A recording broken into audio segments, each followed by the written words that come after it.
sœurs, amis internautes, bienvenue ce matin au culte spécial Pâques de l'église Vie Nouvelle de Ransard.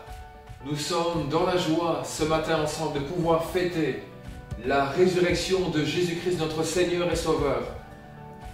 Alors, sans plus tarder, frères et sœurs, je voudrais démarrer ce culte par un passage de la parole de Dieu, un passage puissant qui nous parle de la grâce et de la gloire de Dieu. Ce passage se trouve dans l'évangile de Jean au chapitre 14 et au verset 1er. Évangile de Jean, chapitre 14 et verset 1er. Alors que nous vivons des temps de troubles, des temps de difficultés, voilà ce que le prince de la vie, Jésus-Christ, proclame. Que votre cœur ne se trouble point. Croyez en Dieu, croyez en moi. Il y a plusieurs demeures dans la maison de mon Père. Si cela n'était pas, je vous l'aurais dit. Je vais vous préparer une place. Et lorsque je m'en serai allé et que je vous aurai préparé une place, je reviendrai et je vous prendrai avec moi, afin que là où je suis, vous y soyez aussi. Vous savez où je vais et vous en savez le chemin. Amen. Frères et sœurs, quelle bonne nouvelle! Quelle bonne nouvelle! Alors que Jésus-Christ est encore là sur la terre, alors qu'il est là encore en train de parler dans la chambre haute avec ses disciples, quand il est en train de proclamer ce discours, il est en train de nous dire que votre cœur ne se trouble pas. Quelle merveille! Quelle parole puissante! Cette parole est encore d'actualité, frères et sœurs. Vous le savez pourquoi? Ce dimanche de Pâques, nous fêtons le ressuscité. Aucun trouble, aucune difficulté, que rien ne vienne vous dépasser, que rien ne vienne nous submerger. Nous sommes là confinés dans nos maisons, mais le Seigneur veut nous donner cette parole ce matin. Que votre cœur ne se trouble pas. Croyez en Jésus-Christ. Il est le chemin, la vérité et la vie. Il est la résurrection. Il est le ressuscité. Et il nous annonce non seulement à l'avance ces choses, que là où il est un jour, nous y serons aussi. Mais là où nous sommes pour le moment, il veut faire sa demeure dans nos vies, dans chacune de nos vies. Il ne veut pas que nous soyons comme des personnes qui se sentent seules, mais il veut remplir nos cœurs, nos vies de sa présence. Toute la gloire en revienne à lui seul.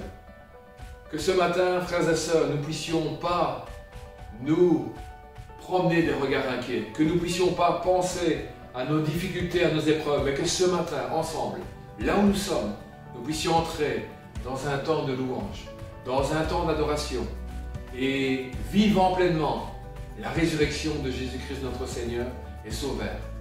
Gloire à Dieu, que le Seigneur bénisse et nous allons remettre ce culte entre les mains du Seigneur afin que notre sœur Sandrine puisse être bénie puissamment, que l'onction de Jésus-Christ repose sur elle et qu'elle puisse nous emmener dans un temps de louange. Seigneur, nous te louons pour ce dimanche de Pâques. Nous te louons pour la grâce, pour l'amour, pour la paix, pour la joie, pour tout ce dont tu nous apportes jour après jour. Tu pourvois chacun de nos besoins et nous le croyons. Nous croyons que tu visites chacun, Seigneur. Nous croyons que tu es ce consolateur par excellence qui rencontre chacun là où nous sommes. Ce matin, Père, je te prie de rencontrer tes enfants, de rencontrer celui ou celle qui ne te connaît pas, afin de pouvoir le ou la bénir, bénir les personnes isolées, bénir les familles qui sont rassemblées sous le même toit. Je te prie dans le nom de Jésus de bénir chacun pleinement. Que à travers ce culte, Seigneur, l'onction du Saint-Esprit puisse bouleverser les vies, bouleverser les cœurs, rencontrer les vies. Je te prie pour cela de bénir Sandrine, bénis-la, et qu'ensemble dans la louange, Seigneur, nous puissions entrer, Seigneur, dans les parvis, Seigneur, de ta gloire, de ta présence, et que toute la gloire en revienne à toi seul, Seigneur. À ton nom la gloire, Jésus. Amen. Que le Seigneur bénisse notre sœur Sandrine.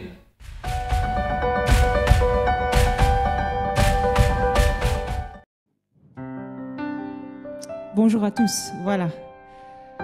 On est ensemble encore ce dimanche pour célébrer notre Dieu, pour l'adorer. Et c'est une grâce, vraiment, c'est un honneur pour moi de venir, de faire cette louange avec vous et de vous conduire dans la présence de notre Seigneur.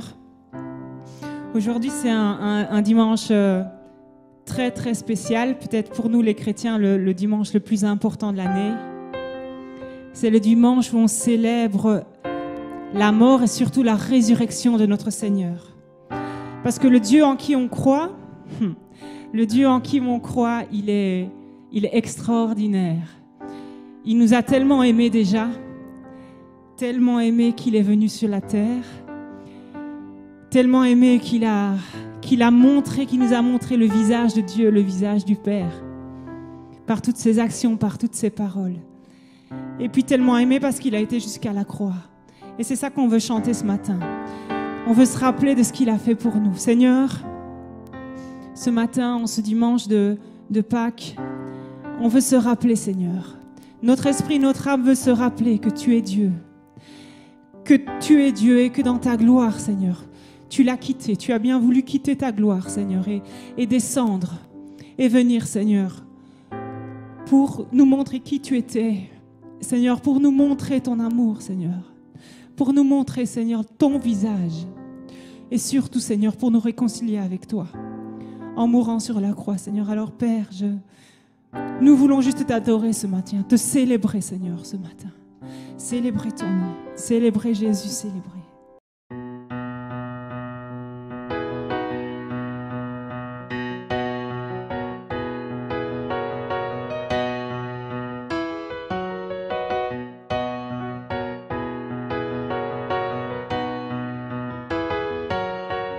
Célébrer Jésus, célébrer.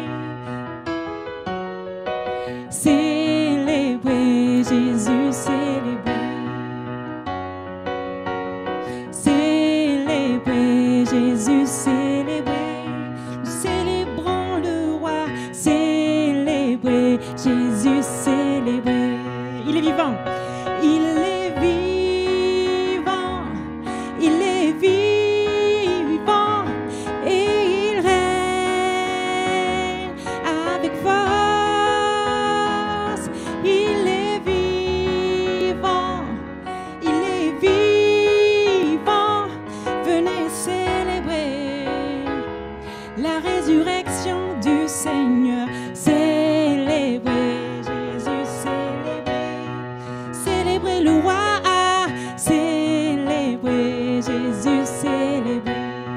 Encore une fois, célébrer.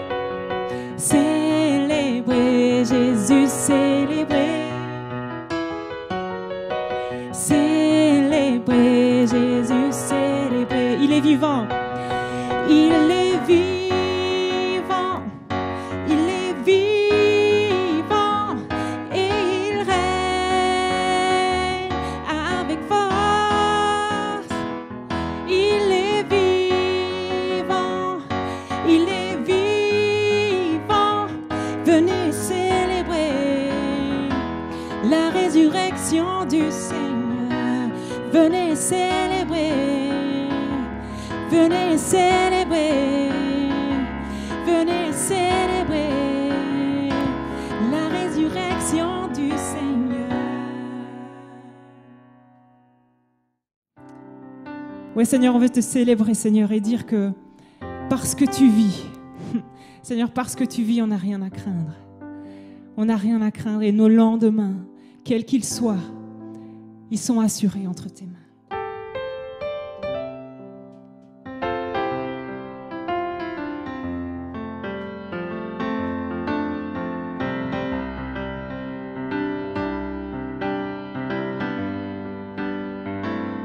Parce qu'il vit, je n'ai rien à craindre.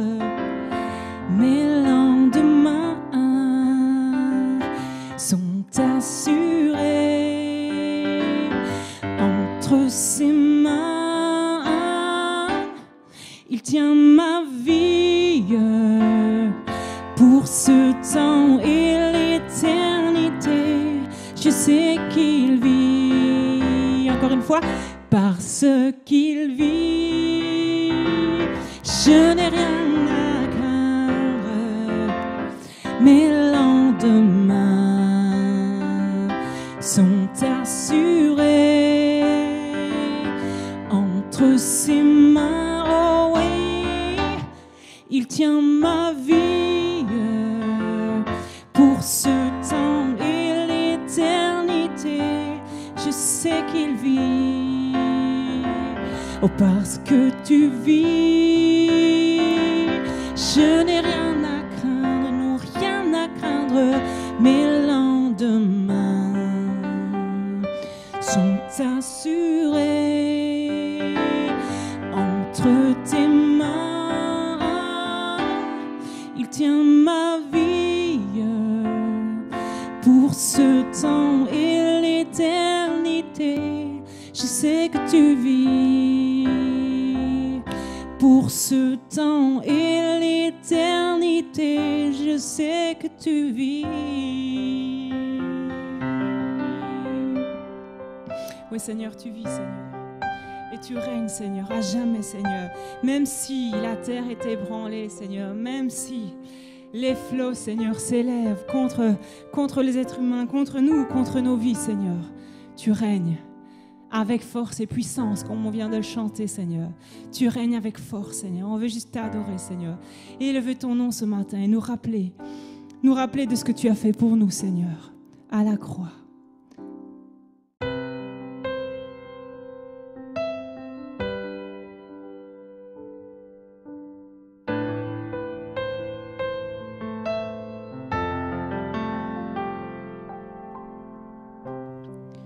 Les étoiles ont pleuré, le soleil s'est voilé, car le sauveur du monde était tombé. Son corps sur une croix, son sang versé pour moi, sur ses épaules le poids de nos péchés. À son tout dernier souffle, le ciel s'était tourné, le Fils de Dieu gisait dans les ténèbres. Une guerre dans le tombeau, livrée contre la mort, pour terrasser l'enfer à jamais. Alors la terre trembla, la pierre fut roulée, l'amour parfait n'a pu être vaincu. Mort, où est ton pouvoir? Le roi ressuscité a remporté la victoire. À jamais il est ressuscité, à jamais il est glorifié, à jamais il est élevé. Il est vivant, il est vivant.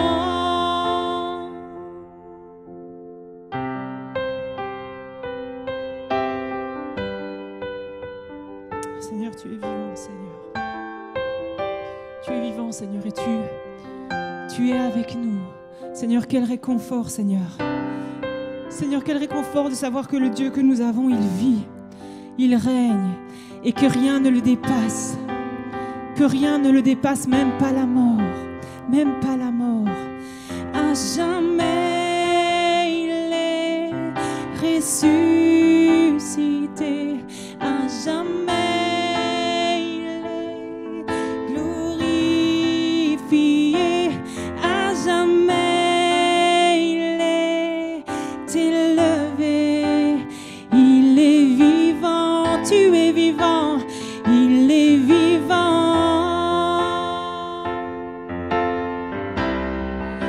Nous chantons Alléluia. Nous chantons Alléluia. Nous chantons Alléluia. L'agneau a triomphé. Nous chantons Alléluia. Nous chantons Alléluia. Nous chantons Alléluia. L'agneau a triomphé. À jamais il est ressuscité. jamais il est glorifié, à jamais il est élevé, il est vivant, il est vivant.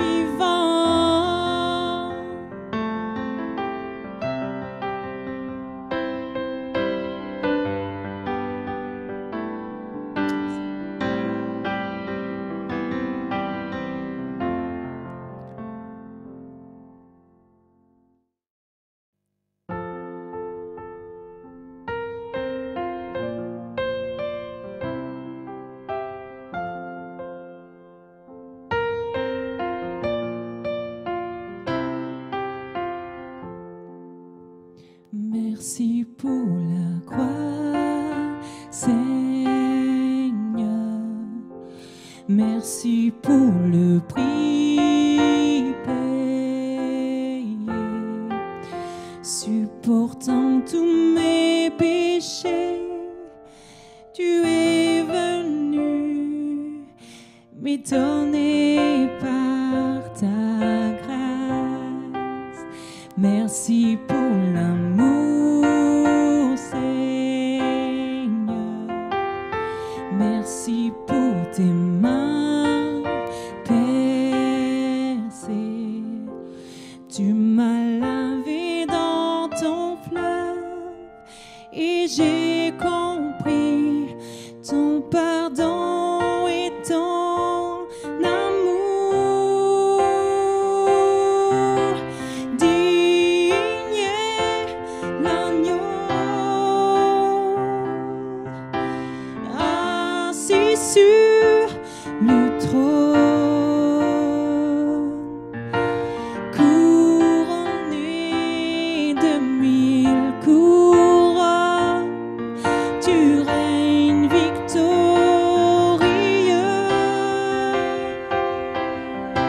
saint et élevé.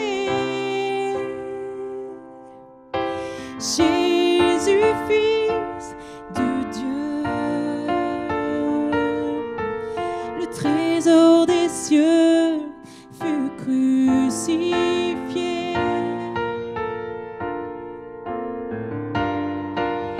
Digne est l'agneau, digne est l'agneau. Tu es digne, Seigneur, digne est l'agneau. Nous élevons ton nom, nous élevons ton nom. Digne est l'agneau. Oh, oh, oh. Jésus, nous voulons t'adorer, te louer, te dire merci pour la croix, Seigneur. Merci pour la croix, Seigneur. Merci pour la croix, Seigneur.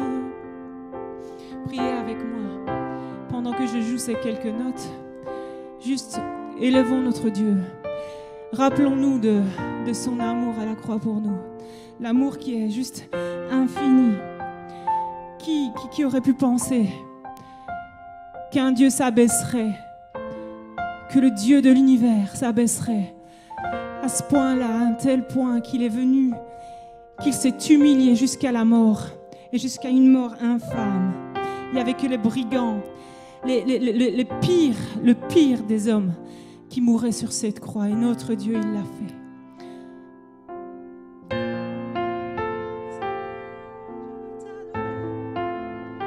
T'adorer, te louer, Seigneur. Te louer, te dire merci, Seigneur. Te dire merci, Seigneur. Te dire merci, Seigneur. Jésus, merci.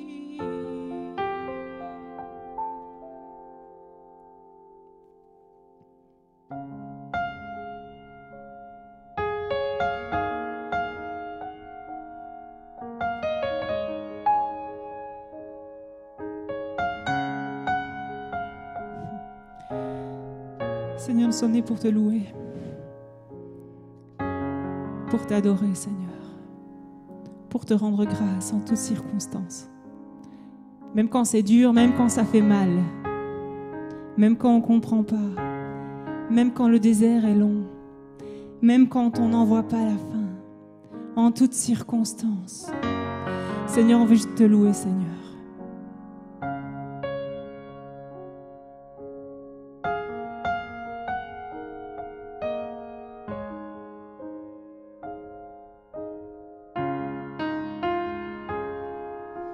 Je suis né pour te louer. Je suis né pour glorifier ton nom. En toutes circonstances, apprendre à te dire merci. Je suis né pour t'aimer. Je suis né pour t'adorer, mon Dieu. Obéir à ta voix. Je suis faite pour toi. Encore une fois. Je suis né pour te louer. Je suis né pour glorifier ton nom. En toutes circonstances, apprendre à te dire merci. Je suis né pour t'aimer. Je suis né pour t'adorer, mon Dieu. Obéir à ta voix. Je suis faite pour toi. Je suis faite pour toi. Oh Jésus, je suis faite pour toi. Jésus, Seigneur, je veux juste obéir à ta voix.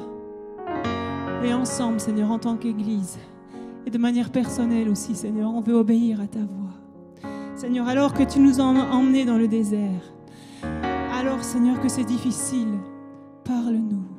Ô Père, parle-nous, nos cœurs sont ouverts. Nos cœurs, ils sont devant toi. Seigneur, nous répandons nos cœurs.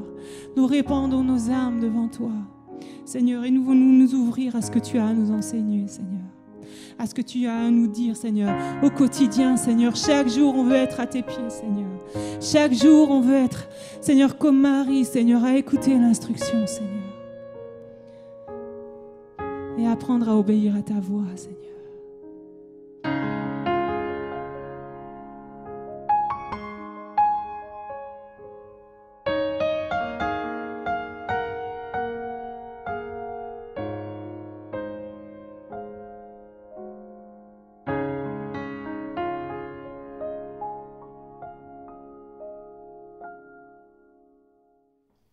Merci Sandrine pour ce temps de louange et d'adoration. Nous croyons que le Seigneur a agréé toutes ces louanges qui sont montées au trône de la grâce. Que le Seigneur te bénisse, ma sœur Sandrine. Nous allons maintenant, frères et sœurs, ensemble, là où nous sommes, d'un seul cœur, d'une seule voix, bénir le temps de la proclamation de la parole de Dieu, qui ce matin sera porté par le pasteur Franck. Que le Seigneur puisse le bénir. Nous croyons que le Seigneur l'a déjà préparé, l'a oint pour ce partage de la parole, pour ce dimanche de Pâques. Mais ensemble, frères et sœurs, selon nos besoins, selon notre demande, selon ce que le Saint-Esprit a déposé dans nos cœurs, vers quoi il veut nous emmener, que nous puissions chacun pour soi, là où nous sommes, prier pour la parole. Seigneur, nous voulons remettre ta parole entre tes mains. Nous croyons que cette parole est puissante. C'est cette parole, Seigneur, qui t'a fait ressusciter d'entre les morts. Cette parole puissante, cette parole efficace, Seigneur, ce matin, dis un mot, un seul mot, à travers ton serviteur, Franck, afin que nous puissions être bénis, afin que nous puissions aller de l'avant, afin que nous puissions être restaurés, afin que nous puissions sortir, Seigneur, oser rouler cette pierre peut-être, qui est roulée sur une situation dans nos vies, Seigneur. Tu connais toutes choses. Tu vois les larmes, tu vois les besoins, tu vois les difficultés, tu vois les épreuves qui sont là, Seigneur, liées à notre quotidien. Mais nous te prions dans le nom de Jésus, comme toi tu as été ressuscité, comme toi aujourd'hui tu es jour après jour à la droite du Père et que tu continues d'intercéder pour chacun d'entre nous. Nous voulons comme toi, Seigneur, en nouveauté de vie, Seigneur, rempli du Saint-Esprit. Seigneur, prier les uns pour les autres, bénir les uns les autres. C'est pourquoi, à travers ta parole, Seigneur, viens nous rencontrer. Bénis ton serviteur, rencontre-nous ce matin et que toute la gloire en revienne à toi seul. Amen. Que le Seigneur te bénisse, Franck.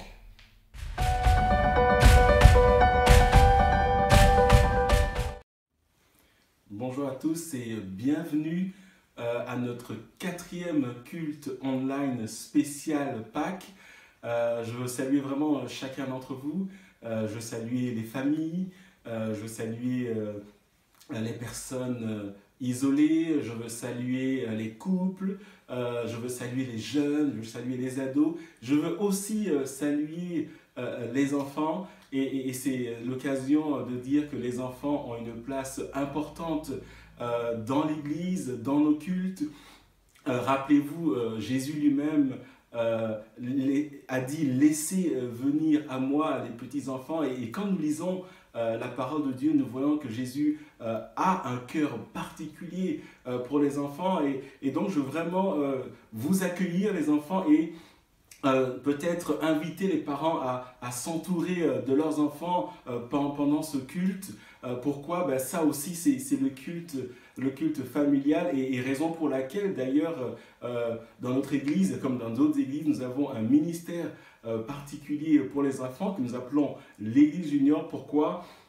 Parce que les enfants, ce n'est pas l'église de demain, mais c'est l'église d'aujourd'hui, comme dit Renaud. Donc, bienvenue aux enfants et encore une fois, bienvenue à chacun d'entre nous. Et comme je le disais, eh ben, aujourd'hui, nous célébrons la Pâque, nous célébrons la mort et la résurrection de Jésus-Christ de Nazareth. Mais je crois que vous serez d'accord avec moi qu'en ce 12 avril 2020, eh bien, cette Pâque a une saveur assez particulière. Pourquoi? Et c'est le cas notamment en Belgique. Eh bien, parce que nous le vivons en confinement. Et comme chaque année, à cette même époque, dans le monde entier, des millions et des millions de chrétiens vont célébrer ce jour, célébrer, comme je le disais, la mort et la résurrection de Jésus-Christ. Mais, et encore une fois, cette Pâque est vraiment particulière parce que tous ces chrétiens vont célébrer cela tout en étant confinés à la maison. Et depuis que je suis né de nouveau, depuis que j'ai donné ma vie à Jésus, et pour autant que je m'en souvienne, le culte de Pâques, c'est toujours, il y a toujours un aspect festif qui est lié à cela. Je me rappelle, ce n'est pas une règle, mais en général, on met nos plus beaux habits. Il y a toujours un programme qui est fait par le ministère des enfants. C'est le résultat de semaines de répétitions. Les uns, ils vont de leur culte, de leur sketch, d'autres de leur mime. Le groupe de louanges prépare des chants spéciaux. Il y a toujours une prédication passionnée. Et toute l'église est en effervescence, la Sainte Seine a un goût, un goût particulier et il y a toujours plus de personnes, on va savoir pourquoi, qui participent à la Sainte Seine. Et en parlant de Sainte Seine, comme annoncé, à la fin de ce message et pendant ce culte, nous allons ensemble prendre la Sainte Seine et je reviendrai là-dessus dans quelques instants dans mon message. Et donc le culte de Pâques, c'est toujours quelque chose de particulier. Et lorsque je regarde à cette année, en particulier cette année 2020, je me rends compte que la situation que nous vivons, c'est cette pandémie, nous oblige, vous et moi, et ramène ce culte de Pâques à son caractère le plus intimiste. Pâques, cette année, c'est à la maison, que ce soit en famille ou que ce soit seul, mais quelque part Pâques aujourd'hui, c'est entre Dieu et nous. Et lorsque j'y pense, ça me rappelle de l'institution de la Pâque dans Exode chapitre 12 notamment, où lorsque Dieu a institué la Pâque, et nous allons le voir dans quelques instants, chaque famille du peuple d'Israël a célébré la Pâque, a obéi aux ordonnances de Dieu concernant la Pâque à la maison. Et en réalité, c'est un peu comme si cette année, le Seigneur est en train de nous dire, revenons aux sources de la vérité biblique. Non pas qu'il y ait quelque chose de mal à festoyer ou à célébrer la Pâque comme nous le faisons. Et même après le culte, en général, qu'est-ce que nous faisons? Nous allons au restaurant. Les uns, ils vont de leur barbecue parce qu'en général, Pâques, c'est autour mi-avril, fin avril. Et souvent, le temps s'y prête, même en Belgique. Et donc, il y a des sorties entre potes, comme disent les jeunes. Il y a toujours quelque chose de merveilleux. Et là, je me rends compte que je suis juste en train de remuer le couteau dans la plaie. Et là, c'est un peu mon moment de gloire. Mais il n'y a rien de mal à tout cela. Mais c'est comme si aujourd'hui, le Seigneur est en train de dire, Pâques, oui, il n'y a pas de mal à cela. Mais Pâques, c'est autre chose. Et ce matin, j'aimerais qu'ensemble, nous puissions redécouvrir Pâques tel que Dieu lui-même l'a institué. Aujourd'hui, vous êtes d'accord avec moi, le week-end de Pâques, c'est un week-end important pour les commerces, pour les grandes enseignes. Et à n'en pas en douter, il y a un gros manque à gagner à cause du confinement pour toutes ces enseignes. Mais c'est un peu comme si Dieu est en train de rappeler le monde entier à revenir au caractère le plus simple de la Pâque tel que lui-même il l'a institué. Et ce matin, j'aimerais qu'ensemble, nous puissions plonger nos regards dans la parole de Dieu et avoir la perspective de Dieu par rapport à la Pâque. Et en réalité, et nous allons le voir, lorsque nous sommes chrétiens, nés de nouveau et enfin une rencontre personnelle avec Jésus-Christ de Nazareth, lorsque nous parlons de Pâques, nous parlons d'une personne. Et cette personne, c'est Jésus-Christ de Nazareth. Et c'est pourquoi j'ai intitulé mon message de ce matin, Christ est notre Pâque, ou si vous préférez, Christ est notre agneau pascal. Et le verset de base qui va sous-tendre tout ce message, c'est 1 Corinthiens chapitre 5, le verset 7, donc la lettre que Paul va écrire à l'église sise à Corinthe. 1 Corinthiens chapitre 5, le verset 7, je vous le lis. « Purifiez-vous donc du vieux levain, afin d'être une pâte nouvelle, puisque vous êtes sans levain. » En effet, Christ, notre agneau pascal, la version Louis II va dire, Christ, notre Pâque, a été sacrifié pour nous. Christ est notre Pâque. Et ce matin, ensemble, j'aimerais que nous puissions comprendre ce que signifie Christ est notre Pâque, parce que voyez-vous, lorsque nous célébrons la Pâque, nous devons comprendre pourquoi nous le célébrons. Et nous allons voir que la Pâque a une signification spirituelle profonde qui aujourd'hui encore en 2020 va certainement impacter nos vies. Et je le disais, nous allons retourner aux sources de la vérité biblique et ensemble nous allons plonger nos regards dans l'institution de la Pâque par Dieu lui-même. Ce ne sont pas les enseignes qui ont institué la Pâque. La Pâque, c'est plus que des œufs. La Pâque vient du cœur de Dieu. Et nous allons voir qu'il y a tout un plan divin, il y a toute une portée spirituelle, il y a une puissance liée à la Pâque. Et pour cela, nous allons partir dans Exode chapitre 12. Et je vous invite dans vos maisons, avec vos enfants, si vous êtes entourés, si vous êtes en famille, ou même si vous êtes seul, je vous invite à ouvrir vos Bibles dans Actes chapitre 12. Nous allons ensemble faire la lecture dans quelques instants.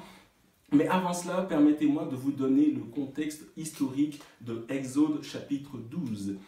Alors, lorsque nous lisons le livre d'Exode, nous voyons que le peuple d'Israël est en captivité en Égypte et cette captivité a duré 400 ans, 430 ans, 450 ans, on va dire 400 ans. Et à un moment, Dieu va susciter un libérateur en la personne de Moïse. Et Moïse, aidé de son frère Aaron, va aller confronter le prince d'Égypte, le Pharaon, et va exiger que Pharaon laisse aller le peuple d'Israël, libère le peuple de sa captivité. Et quand nous lisons l'histoire, afin de forcer la main à Pharaon, Dieu va faire abattre 10 plaies sur l'Égypte. Et quand nous lisons la parole de Dieu et quand nous allons vraiment au fond des choses, et les commentateurs bibliques et les historiens sont d'accord pour dire que entre les plaies et les négociations entre Moïse et Pharaon, il s'est écoulé 1 an. 1 an. 1 an de va-et-vient, 1 an de back and forth, comme on dit en anglais, 1 an de tiraillement. Et lorsque nous arrivons au chapitre 12 du livre d'Exode, il y a déjà 9 plaies qui se sont abattues sur l'Égypte, donc déjà presque 1 an. Et la 10e plaie, qui est la mort des premiers nés mâles des Égyptiens, qu'il s'agisse des êtres humains comme des animaux, la 10e plaie est annoncée. Et c'est dans ce contexte que nous rentrons dans Exode chapitre 12. Et la 10e plaie va s'abattre juste après que la Pâque a été instituée. Et ce sera pendant la nuit. Et c'est dans cette même nuit-là que le peuple, 600 000 hommes, sans les femmes et les enfants, vont partir. Et à cela, on ajoute bien sûr les troupeaux qu'ils avaient. Et donc, nous entrons dans Exode chapitre 12 en ayant ce contexte en tête. Et je vous invite à le lire avec moi. Nous allons lire jusqu'au verset 28. Ça semble long, exhaustif, mais je pense que c'est tellement important que nous allions dans ce passage. Et je me dis que de toute façon, il n'y a pas de restaurant qui est prévu, peut-être un barbecue, mais ce ne sera pas le grand barbecue. Alors je me dis, vous avez du temps et je suis persuadé que vous ne m'en tiendrez pas rigueur. Exode chapitre 12, versets 1 à 28. Et je vous invite à lire avec moi chez vous, à la maison, ce passage. Plongeons-nous dans la pensée divine par rapport à cela, l'institution de la Pâque, et nous sommes en train de parler de Christ est notre agneau pascal, Christ est notre Pâque. Exode 12, 1 à 28. L'Éternel dit à Moïse et à Aaron en Égypte, « Ce mois-ci sera pour vous le premier des mois, vous le considérerez comme le premier des mois de l'année. Transmettez ces instructions à toute l'assemblée d'Israël. Le 10e jour de ce mois, on prendra un agneau pour chaque famille, un agneau pour chaque maison. Si la maison est trop peu nombreuse pour un agneau, on le partagera avec le plus proche voisin en fonction du nombre de personnes.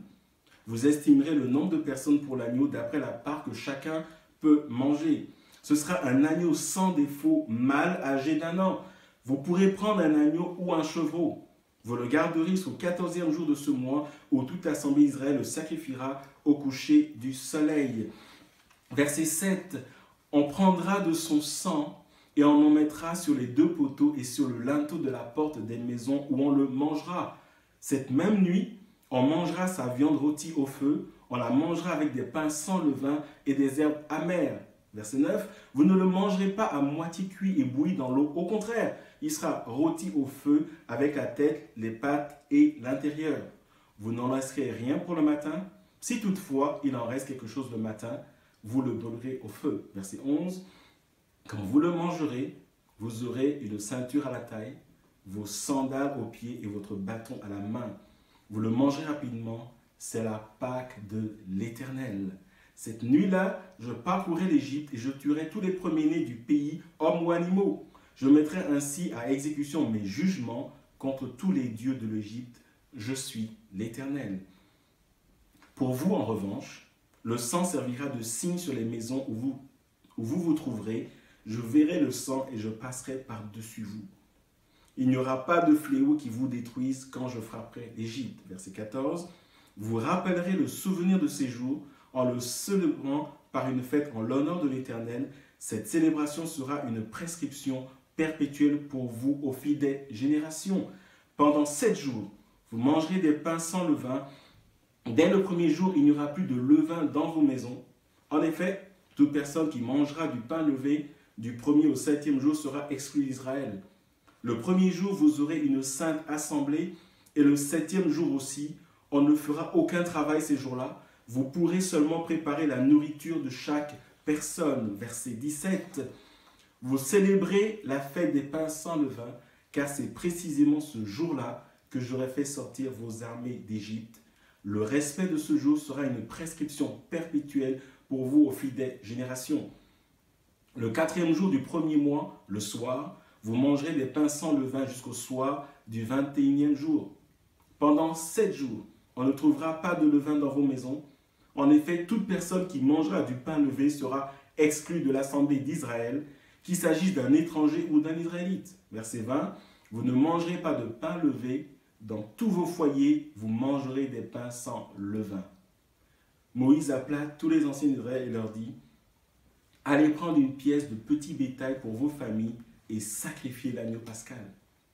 Vous prendrez ensuite un bouquet de branches d'hysope, vous le tremperez dans le bassin contenant le sang de l'animal et vous toucherez le linteau et les 2 poteaux de la porte avec ce sang. Aucun de vous ne sortira de sa maison jusqu'au matin. Tiens, ça nous rappelle quelque chose, ça. Confinement. Verset 23, quand l'Éternel passera pour frapper l'Égypte et qu'il verra le sang sur le linteau et sur les 2 poteaux, il passera par-dessus la porte et ne permettra pas aux destructeurs d'entrer dans vos maisons pour frapper. Vous respecterez cela comme une prescription valable pour vous et pour vos enfants à perpétuité. Verset 25. Une fois entrés dans le pays que l'Éternel vous donnera conformément à sa promesse, vous observerez ce rite. Et lorsque vos enfants, on parle des enfants justement, lorsque vos enfants vous demanderont que signifie ce rite pour vous, vous répondrez, c'est le sacrifice de la Pâque en l'honneur de l'Éternel qui est passé par-dessus les maisons des Israélites en Égypte, lorsqu'il a frappé l'Égypte et sauvé nos familles. Le peuple s'inclina et adora, les Israélites s'en allèrent et se conformèrent à ce que l'Éternel avait ordonné à Moïse et Aaron. C'est ainsi qu'ils agirent. Amen. Je le disais, Exode chapitre 12 parle de l'institution de la Pâque et je crois personnellement que chaque chrétien se doit de lire et de méditer le chapitre 12 du livre d'Exode. Et je vous y invite vraiment parce que lorsqu'on prend le temps d'entrer dans la profondeur biblique, on se rend compte que chaque ligne nous enrichit, chaque ligne revient, nous parle de Jésus-Christ de Nazareth. Il y a une profondeur, il y a une puissance qui est liée à cela. Et c'est un passage tellement riche et une prédication d'un dimanche matin ne suffira pas pour faire ressortir toutes ces richesses, toutes ces vérités bibliques. Mais ce matin, nous allons en voir quelques-unes qui vont faire ressortir pourquoi Christ est notre agneau pascal, pourquoi Christ est notre Pâque, pourquoi aujourd'hui, en 2020, lorsque nous célébrons la Pâque en intimité, dans le cercle familial, tout comme au moment de l'institution de la Pâque, en réalité, ce sont des proclamations spirituelles que nous faisons, ce sont des confessions spirituelles, c'est une prise de position spirituelle et il y a une puissance qui est liée à cela. Et lorsque nous lisons la parole de Dieu, le Nouveau Testament, on voit que Christ est appelé l'agneau pascal et en réalité, l'agneau dont il est question dans Exode chapitre 12 préfigure Christ, est une représentation de Jésus-Christ de Nazareth. Et avant d'entrer dans le cœur de ce message, permettez-moi de faire quelques parallèles. Nous lisons par exemple que lors de la Pâque instituée par Dieu dans Exode chapitre 12, l'agneau qui devait être choisi par chaque famille devait être sans tache. Et la parole de Dieu nous dit d'ailleurs que Jésus, qui est appelé l'agneau de Dieu, qui est apparu pour ôter le péché du monde, Jésus était sans péché, sans défaut, sans tache.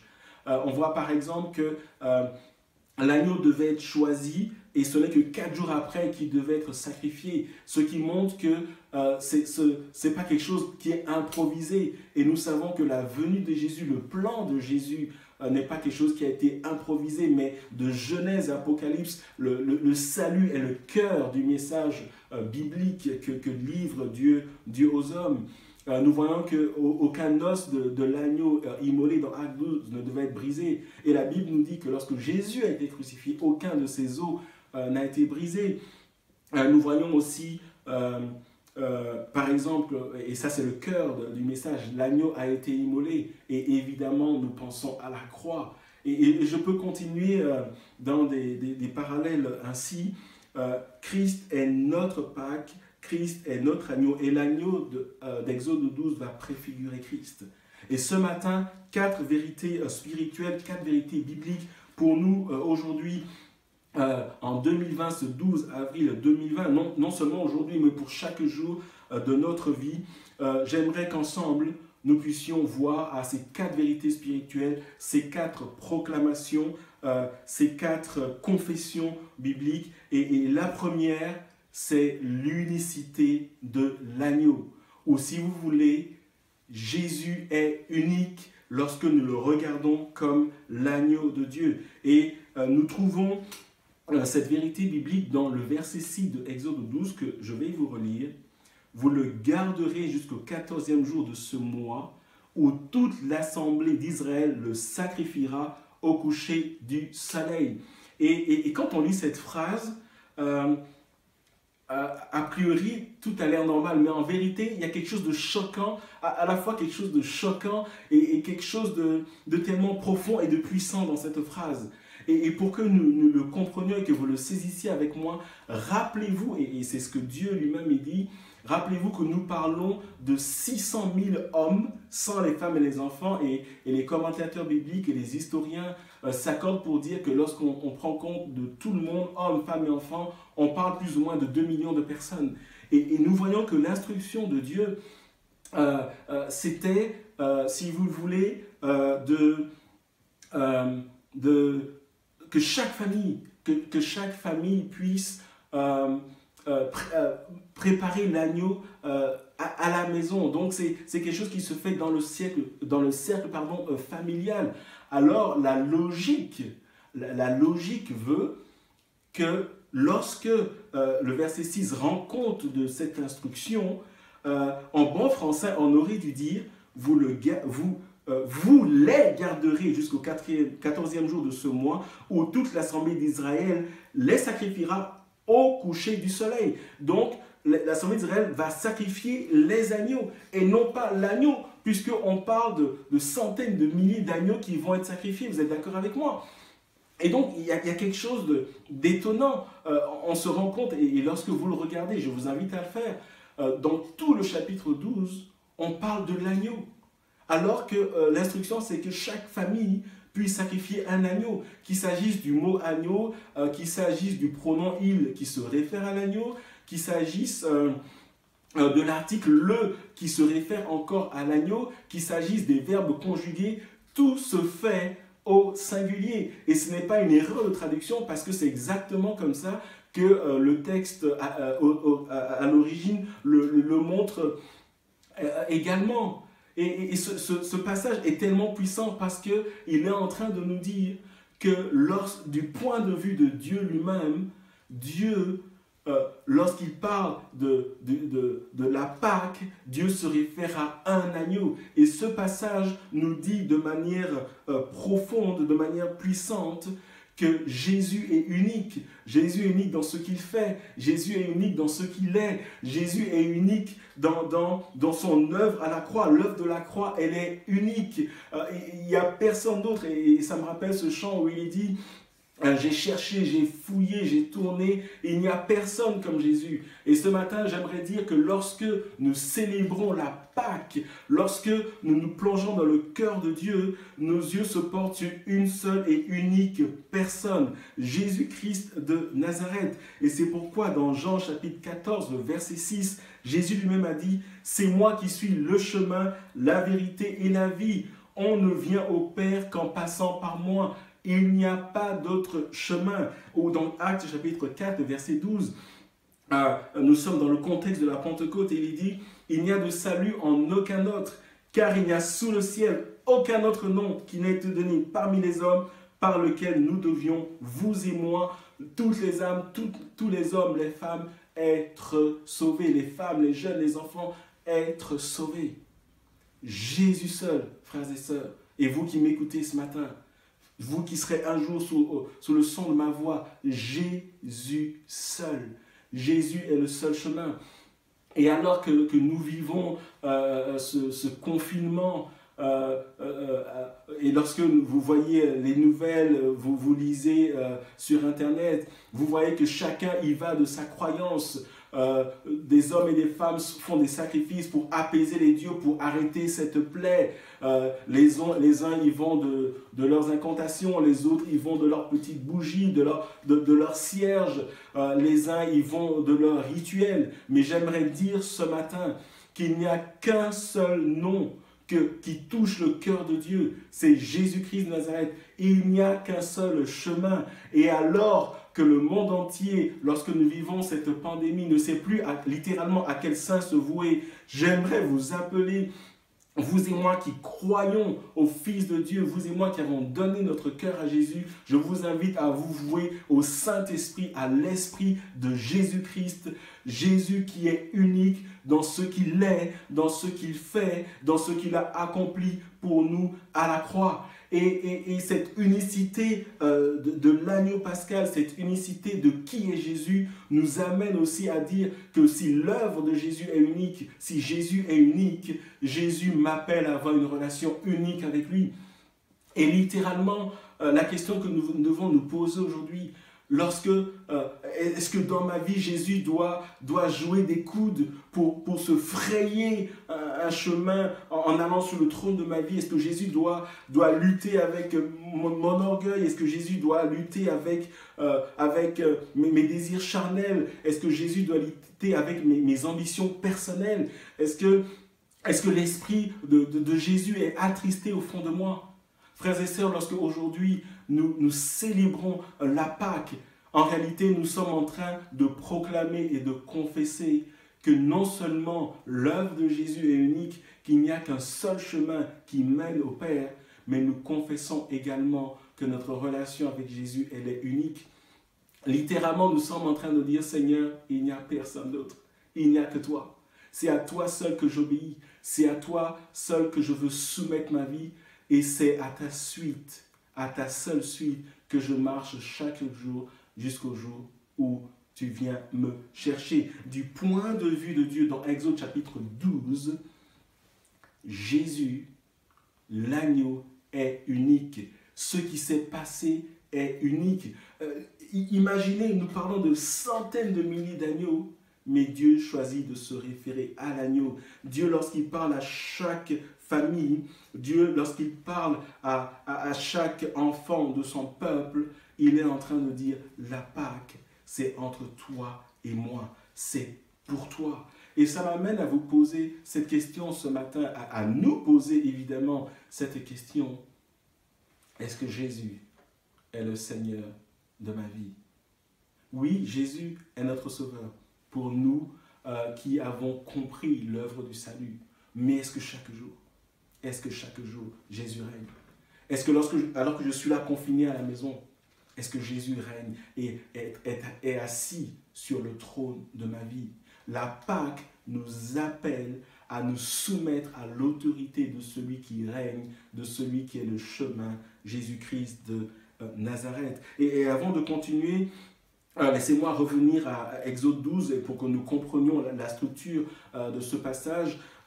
Lorsque vous lisez des versets 3 au verset 14, vous verrez que ces passages montrent l'instruction que Dieu donne à Moïse et Aaron pour la manière de préparer et de manger l'agneau lorsque la Pâque est instituée.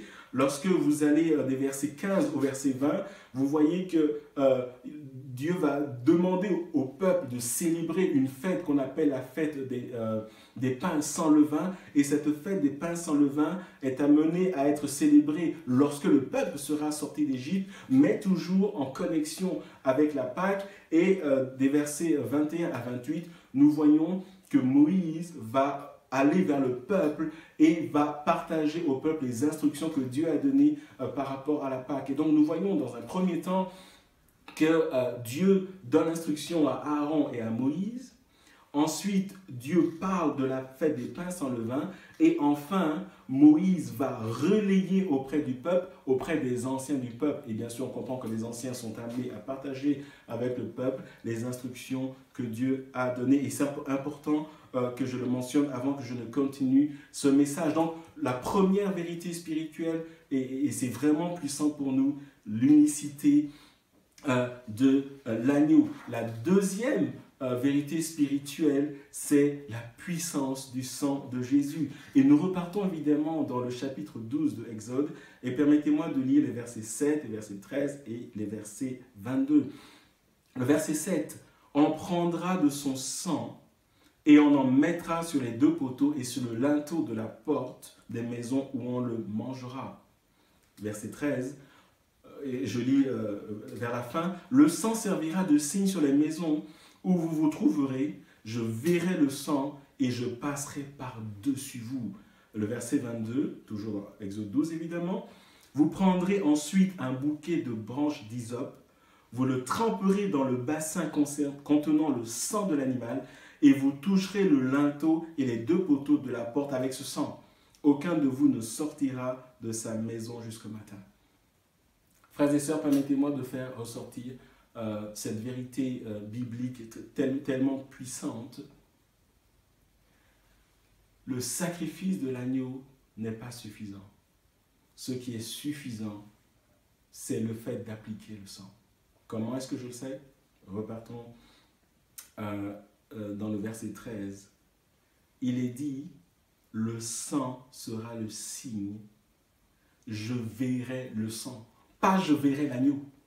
Oui, l'agneau a été immolé, mais le sacrifice de l'agneau n'est pas suffisant. Ce qui est suffisant, ce qui va apporter une complétude, si vous voulez, à ce sacrifice, c'est le sang. Et au-delà de cela, il nous est dit que ce n'est pas le sang dans le bassin ou dans la bassine qui est important, mais c'est le fait d'appliquer le sang de l'agneau. Et pour aller encore plus loin dans le verset 22, on nous parle, et là c'est quand Moïse donne l'instruction au peuple. Donc Dieu a donné l'instruction à Moïse et Moïse donne des détails. Moïse va dire, vous devez utiliser un bouquet de branches d'hysope. Alors l'hysope, c'est une plante aromatique qu'on trouve sur les surfaces rocheuses, dans les cailloux. Et à cette époque, je dirais que l'hysope se trouve un peu partout. Voilà, en veux-tu, en voilà, on va dire ça comme ça. Et récemment, lorsque nous avons le privilège d'aller en Israël, nous en avons vu un peu partout. Et l'hysope, c'était quelque chose qui était commun. Et tout le monde avait accès à l'hysope. Et lorsque la parole de Dieu nous dit qu'il faut se saisir de l'hysope, quelque part, Dieu est en train de dire à son peuple, l'hysope qui est à portée de main, prenez-le et trempez-le dans le sang et appliquez le sang. Et ce passage est tellement important parce qu'il est en train de nous dire que l'hysope va représenter, si vous voulez, un acte de foi. Et ce passage est en train de nous dire que pour chaque homme, chaque femme qui par la foi va s'approcher de Dieu et appliquer dans sa vie le sang de l'agneau, alors il sera délivré. Il y a une puissance dans le sang de l'agneau. Ce n'est pas le sacrifice qui libère, c'est l'application du sang de l'agneau. Et permettez-moi d'illustrer cela de la manière suivante. Et quand je lis ce passage, je pense à un ouvrier qui travaille dans une usine qui fabrique du savon. Et imaginons cet ouvrier qui est là depuis peut-être des années, il a fait toute sa carrière, il a peut-être commencé, je ne sais pas moi, à 16 ans, 18 ans, et il travaille dans cette usine. Et imaginons qu'il connaît toute la chaîne de production par cœur, il touche le savon, mais imaginez que c'est quelqu'un qui, lorsqu'il se lave, n'applique jamais de savon dans sa vie. Et vous êtes d'accord avec moi, et on comprend bien que quand on est avec lui, il faut quand même garder une certaine distance, et vous comprendrez pourquoi. On va dire distanciation sociale, je pense que dans ce cas, cela s'applique. Mais imaginez que cette personne dise, Moi, je connais les effets du savon parce que je travaille dans une usine à savon. Vous êtes d'accord avec moi que le fait de travailler dans l'usine à savon ne nous qualifie pas pour comprendre l'effet du savon dans nos vies. De la même manière, regardez le sacrifice de Jésus, regardez la Pâque comme quelque chose d'historique, quelque chose de festif, ne nous permettrait pas d'entrer dans notre destinée, ne nous permettrait pas de goûter à la délivrance que le Seigneur veut nous donner. Frères et sœurs, la puissance se trouve non pas dans l'agneau qui a été sacrifié, même si ce sacrifice est important et le sacrifice est là pour le pardon des péchés, mais la Bible nous dit que sans effusion de sang, il n'y a pas de pardon. La puissance se trouve dans le sang de l'agneau. Et c'est pour ça que dans le verset 7, Dieu dit, lorsque je verrai le sang, je passerai par-dessus vous. Et le mot Pâques, littéralement, signifie passer par-dessus. Et nous voyons que lorsque Dieu va parler de la Pâque par cette expression, je passe par-dessus, il le dit en relation avec le sang. Frères et sœurs, il y a une puissance dans le sang de l'agneau. Qu'est-ce que ça veut dire pour nous aujourd'hui, en 2020? Qu'est-ce que ça veut dire pour moi chaque jour, demain, après-demain? Je vous invite à lire ces passages. Lisons d'abord Hébreux chapitre 10, verset 19. « Ainsi donc, frères, puisque nous avons au moyen du sang de Jésus une entrée libre dans le sanctuaire. » C'est lorsque nous sommes purifiés par le sang de Jésus que nous avons cette entrée libre dans le sanctuaire. Nul ne peut être réconcilié avec le Père si par la foi il n'applique dans sa vie, si par la foi il n'est pas au bénéfice du sang de l'agneau. Ça veut dire quoi? Ça veut dire que si par la foi il ne saisit pas et ne reconnaît pas et ne confesse pas que Jésus-Christ est venu mourir à sa place à la croix et que par le sang de Jésus, ses péchés sont purifiés et le rend plus blanc que la neige. Et si vous êtes au son de ma voix ce matin, et que vous avez ce désir de vous réconcilier avec Dieu et vous ne savez pas quoi faire, je vous invite par la foi à appliquer dans vos vies le sang de l'agneau, littéralement à reconnaître que Jésus-Christ est le Fils de Dieu, qu'il est venu mourir à votre place à la croix. Il y a quelques jours, au début de ce confinement, j'ai eu un appel téléphonique d'un couple, et ce couple m'a dit, je veux donner ma vie à Jésus, nous voulons donner notre vie à Jésus. Mais comment faire? Alors que l'église est fermée, alors que nous sommes seuls à la maison. Et je leur ai dit que ce n'est pas une question d'église, de pasteur, mais de la même manière que l'institution de la Pâque, c'est entre Dieu et nous, de la même manière, ce choix divin, ce choix d'éternité, c'est entre Dieu et nous. Et nous avons ensemble prié, j'ai conduit ces frères, ce frère et cette sœur à s'approcher de Dieu au travers de Jésus. Et le lendemain, j'ai reçu un message en me disant que moi je l'ai fait tel jour à telle heure, mon épouse l'a fait, chacun séparément, nous avons fait le choix de nous approcher de Dieu au moyen du sang de Jésus. Littéralement, ils ont eu une entrée libre dans le sanctuaire. Gloire à Dieu. Et plus loin, nous lisons dans Apocalypse chapitre 12, verset 11. Ils l'ont vaincu, qui? Vous et moi. Ils l'ont vaincu, quoi? À cause de leurs beaux yeux? Non. Grâce au sang de l'agneau et grâce à la parole de leur témoignage. Et ils n'ont pas aimé leur vie au point de craindre la mort. Ils l'ont vaincu à cause du sang de l'agneau. Et j'aimerais que nous comprenions aujourd'hui que lorsque l'exterminateur, lorsque le jugement passait en Égypte, c'était pas une question de « Ah tiens, c'est quelle famille qui est là? Oh, ils sont cool. Oh, belle famille. Oh, ils sont trop beaux, trop mignons. Oh là là. » Non, c'est pas une question de sentiment, c'est pas une question de beauté, c'est pas une question de statut social, c'est pas une question de compte en banque, c'est pas une question de diplôme, c'est pas une question de don, de capacité. Ce que l'exterminateur a regardé, ce n'est pas dans la maison, c'est est-ce que le sang est appliqué sur les linteaux. C'est le sang de Jésus qui libère la puissance protectrice. Et ce passage, après 12 versets, nous dit que quand j'invoque le sang de Jésus, Satan est vaincu. Es-tu oppressé? Est-ce que parfois j'entends des histoires de personnes qui disent « je rentre dans ma maison et il y a des choses qui bougent », etc. Évidemment, appliquer le sang de Jésus, ce n'est pas de la magie. Mais la parole de Dieu dit « ils l'ont vaincu ». Qui? Ceux qui appartiennent au Seigneur. Lorsque nous invoquons le sang de Jésus, l'ennemi ne peut que reculer. Et j'ai cette image où l'ennemi nous approche et à un moment, il se cogne. Et pourquoi? Parce qu'il y a une sorte de vitre invisible certes, mais tellement puissante qui est là, et il se cogne et il ne peut pas nous approcher. C'est ainsi qu'agit le sang de Jésus. Il y a une puissance dans le sang de l'agneau, et lorsque nous invoquons le sang de Jésus dans nos vies, sur la vie des membres de nos familles, Satan est vaincu. Ils l'ont vaincu à cause du sang de l'agneau, grâce au sang de l'agneau et grâce à la parole de leur témoignage. Et permettez-moi d'aller plus loin pour illustrer davantage la puissance du sang de l'agneau. Et je vous invite à lire avec moi 1 Jean chapitre 1, versets 5 à 10. L'épître de Jean, qu'on appelle les épîtres générales, qui fait partie de ce qu'on appelle les épîtres générales, au même titre que l'épître de Pierre. Et ces épîtres sont adressées à tous les chrétiens, à vous et à moi. Et Jean va dire ceci à ses auditeurs, donc à vous et à moi aujourd'hui en 2020. Voici le message que nous avons entendu de lui et que nous vous annonçons. Dieu est lumière et il n'y a point de ténèbres en lui.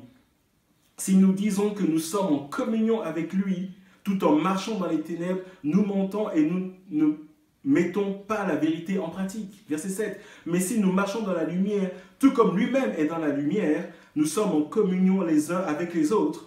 Nous sommes en communion les uns avec les autres, même alors que nous sommes confinés. Et le sang de Jésus-Christ, son Fils, nous purifie de tout péché. Verset 8. Si nous disons que nous n'avons pas de péché, nous nous trompons nous-mêmes et la vérité n'est point en nous. Si nous reconnaissons nos péchés, il est fidèle et juste pour nous les pardonner et pour nous purifier de tout mal. Si nous disons que nous n'avons pas péché, nous faisons de Dieu un menteur et sa parole n'est pas en nous. Frères et sœurs, il y a une vérité spirituelle importante ici et je vous ramène au verset 7. Nous sommes en communion les uns avec les autres. Pourquoi? Parce que Dieu est lumière et le sang de Jésus nous purifie de tout péché, du péché le plus immonde, celui que nous cachons, de honte, celui qui semble nous dominer. Le Seigneur, au travers du sang de Jésus, est capable de nous purifier, mais allons plus loin. Et c'est là où il y a quelque chose pour nous et je prie que vous ne le manquiez pas ce matin. Le verset 8 dit, si nous disons que nous n'avons pas péché. Le verset 10 dit, si nous disons que nous n'avons pas péché. Remarquez la nuance. 8, si nous disons que nous n'avons pas de péché. 10, si nous n'avons pas péché. Il y a une différence. Commençons par le verset 10. Le verset 10 dit, si quelqu'un dit qu'il n'est pas né avec une nature pécheresse, alors il fait Dieu menteur parce que la Bible dit, tous ont péché et sont privés de la gloire de Dieu. Et si aujourd'hui je dis que le péché n'est pas inhérent en moi, hein, je fais de Dieu menteur, ça veut dire que Jésus est venu pour rien. Et celui qui dit qu'il n'a pas été infecté, c'est le cas de le dire, qu'il n'y a pas qu'il n'a pas cette nature pécheresse, alors il fait Dieu menteur. Alors ça veut dire que la croix n'a aucune signification. Mais le verset 8 dit que alors que nous reconnaissons que nous sommes nés avec une nature pécheresse, mais qu'au travers de Jésus nous avons une entrée libre dans le sanctuaire. Si cependant il nous arrive de pécher, il y a quelque chose à faire, nous devons aller, verset 9, confesser cela devant le Seigneur et il est fidèle et juste pour nous les pardonner et pour nous purifier. Et je vous le donne en mille. Qu'est-ce qui purifie nos péchés? Cela est dit un peu plus haut, le sang de Jésus. Cette nature pécheresse, elle est là. Mais le Père a envoyé le Fils à la croix, l'agneau pascal, Jésus-Christ de Nazareth. J'ai une entrée libre au moyen du sang de Jésus. Mais le sang ne s'arrête pas là, la puissance du sang ne s'arrête pas là. Lorsqu'il m'arrive de pécher, et la Bible dit, si je dis que je suis juste parfait, j'ai atteint la perfection, alors je me fais un film littéralement. Mais s'il m'arrive de pécher, non pas que je dois le désirer, mais si ça m'arrive, j'ai quelque chose à faire. Le sang est encore là pour me purifier, pour autant que je me soumette à l'autorité. Seigneur, je reconnais devant toi, pas de faux semblants. Je ne vais pas aller caresser mon péché, mais parce que j'ai compris la croix. Et je dis, Seigneur, pardon, je reconnais devant toi. Et la Bible dit que Dieu est fidèle et juste pour nous pardonner et pour nous purifier de tout mal. Et encore une fois, la purification se fait au moyen du sang de l'agneau. Il y a une puissance dans le sang de l'agneau. Il y a une puissance qui donne la victoire quotidienne sur Satan et les démons. Il y a une puissance dans le sang de l'agneau qui nous purifie de nos péchés. Alors, ça ne veut pas dire qu'il faut aller dire « Ah oui, c'est normal, je suis encore pécheur. » Non, non, je suis un pécheur pardonné. Mais parce que je n'ai pas encore atteint la perfection, il peut m'arriver de pécher. Mais lorsque ça m'arrive, je retourne vite au Père. Je retourne vite au Père. Et alors, je confesse mon péché. Et Jésus me purifie. Le sang de Jésus me donne une entrée libre au sanctuaire. Et si aujourd'hui, toi qui es au son de ma voix, toi qui m'écoutes, tu veux te réconcilier avec ton Créateur, je t'invite à saisir par la foi cette vérité spirituelle tellement puissante et, comme avec l'hysope, à appliquer sur ta vie le sang de Jésus. Frères et sœurs, lorsque nous célébrons la Pâque, nous confessons qu'il y a une puissance dans le sang de Jésus. Cela m'amène à la troisième vérité spirituelle, la perfection du sacrifice de l'agneau. Et je vous conduis dans Exode, évidemment, chapitre 12, versets 13 à 14. Pour vous, en revanche, le sang servira de signe sur les maisons où vous vous trouverez. Je verrai le sang et je passerai par-dessus vous. Il n'y aura pas de fléau qui vous détruise quand je frapperai l'Égypte. Verset 14. Vous rappellerez le souvenir de ces jours en le célébrant par une fête en l'honneur de l'Éternel. Cette célébration sera une prescription perpétuelle pour vous au fil des générations. Et je vous invite à regarder le passage du verset 13 au verset 14. Le verset 13 dit « Je verrai le sang et je passerai par-dessus vous », littéralement la Pâque. C'est ça la Pâque. Il n'y aura pas de fléau qui vous détruise quand je frapperai Israël. Et le verset 14, quelque part, parle déjà du souvenir. Donc ça veut dire qu'une fois que l'agneau a été immolé, le sang a coulé, il n'y a plus rien à faire. On peut passer au souvenir. Et si on peut passer au souvenir, ça veut dire que c'est bon, c'est fait. Et nous voyons que l'enseignement que le Seigneur nous donne au travers de cela, c'est qu'une fois que l'agneau a été immolé, le sang a coulé, alors il n'y a plus rien à faire. Et ce passage fait écho à la déclaration puissante de Jésus dans Jean chapitre 19, le verset 30, où Jésus est à la croix. C'est sa 6e parole. La Bible nous relate que Jésus a prononcé 7 paroles sur la croix, et la 6e, c'est celle-ci que nous rapporte Jean chapitre 19, verset 30, quand Jésus eut pris le vinaigre, il dit « Tout est accompli ». Puis il baissait la tête et rendit l'esprit. Tout est accompli.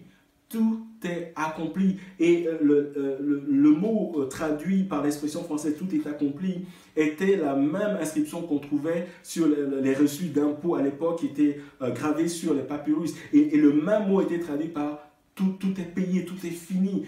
Il n'y a plus rien à ajouter, c'est bon. Et ce passage nous dit que lorsque Dieu institue la Pâque, il est en train de dire que ce qu'il a fait inclut une perfection, une sorte de complétude, une sorte d'entièreté, au point où ni vous ni moi n'avons à faire un effort, n'avons à produire un effort pour nous amener quelque part. Et ça veut dire aussi qu'au travers du sacrifice de Jésus, en nous réconciliant avec Dieu, au travers de Jésus, nous avons la plénitude de la vie qui se trouve en Dieu. Et lorsque je parle de la plénitude de la vie qui se trouve en Dieu, je parle par extension de la vie éternelle qui nous est conférée au travers du sacrifice de Jésus à la croix.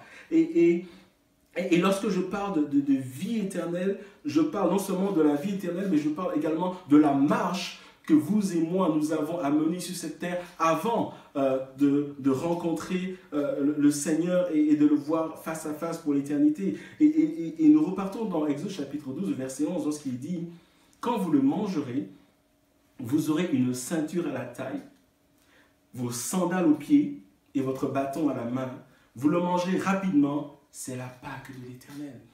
Et nous, lorsqu'aujourd'hui nous lisons cela, il n'y a rien qui nous choque. Mais en réalité, il y a quelque chose de pas normal dans ce passage. Et les historiens et ceux qui connaissent l'histoire du peuple d'Israël, ceux qui s'intéressent aux coutumes ou aux traditions, ils comprennent que à l'époque, à la maison, à l'intérieur des maisons, là où Dieu demande de sacrifier l'animal et de le manger, on ne met pas de ceinture à la taille et on ne met pas de sandales aux pieds. Ça ne se fait pas à la maison. Mais Dieu dit, vous le faites. Dieu va à l'encontre de la tradition. Vous le faites. Vous le faites et on devine, et lorsque on fait des recherches bibliques, on se rend compte qu'ils ont mangé l'agneau debout. Et ça s'est fait à la hâte. À la hâte parce qu'ils allaient partir pour quelque chose de nouveau. Et l'image de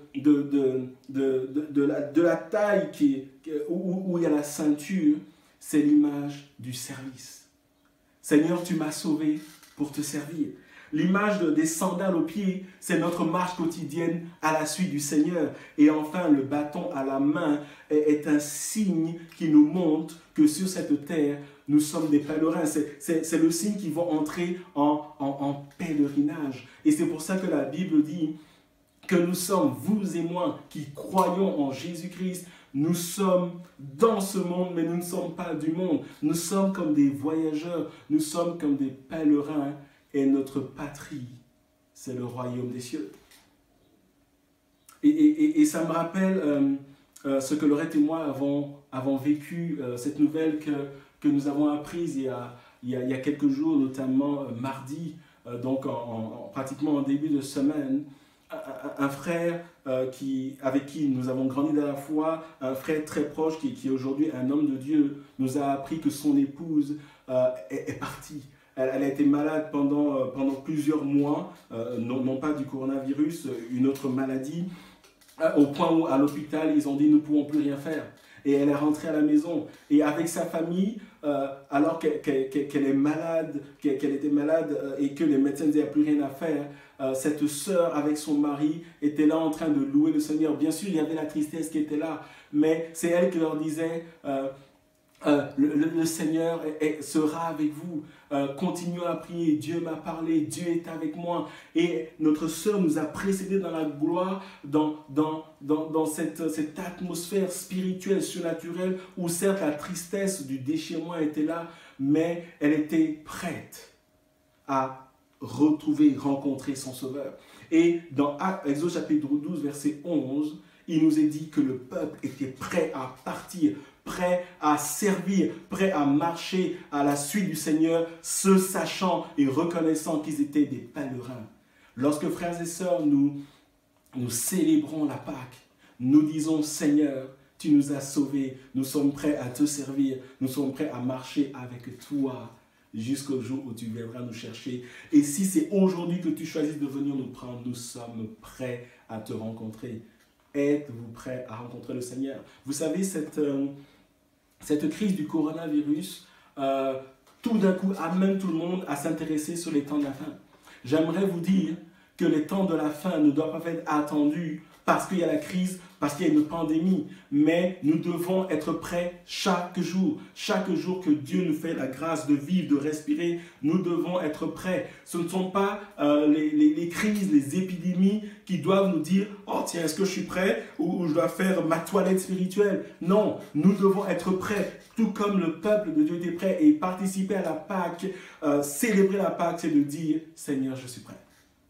Si tu choisis de me prendre aujourd'hui, je suis prêt à partir. » Lisons ensemble Luc chapitre 12, versets 35 à 36. Et Luc nous parle de la même chose. Luc nous dit « Mettez une ceinture à votre taille et tenez vos lampes allumées. Soyez comme des hommes qui attendent que leur maître revienne des noces afin de lui ouvrir dès qu'il arrivera et frappera. » Allons au verset 37. « Heureux ces serviteurs que le maître à son arrivée trouvera éveillés. Je vous le dis en vérité, il mettra sa ceinture, les fera prendre place à la table et s'approchera pour les servir. » Nous avons l'idée de la ceinture à la taille, nous avons l'idée des hommes qui attendent leur maître et nous avons l'idée du service.